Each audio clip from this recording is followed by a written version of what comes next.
Vilanova adapta para o Concello a fórmula da Universidade Estadounidense de Harvard para medir o impacto da COVID no municipio. A intención do goberno local é facer un seguimento diario dos contagios. Cada día, para que a información sea transparente y la gente deje de especular, sepa que atenerse y entienda las medidas que toma el ayuntamiento y las otras administraciones, todos los días tener en nuestras redes sociales, y se lo pasaremos a la prensa, si lo consideráis interesante, lo publicáis o no, eso ya es cosa vuestra, eso ya depende de cada uno, un baremo por contagios, 100.000 habitantes y día.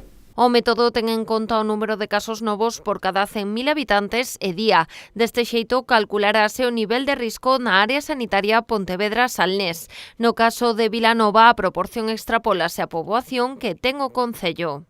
Extrapolando los 100.000 habitantes a los 10.000 de Vilanova, nos da que rojo, más de 3 casos nuevos al día, por población de Vilanova, naranja, de 1 a 3 casos al día, amarillo, un caso día e verde, ningún caso día. O goberno local quere crear unha ferramenta obxectiva e transparente para tomar decisión sobre as actividades permitidas ou non no concello. Para poder celebrar algún evento, terase en conta a situación dos 15 días anteriores. Nosotros las decisiones de eventos y funcionamiento la queremos tener en cuenta la situación durante 14 días. Tenemos que estar para una vida normal el área sanitaria y Vilanova de Arousa 14 días en verde.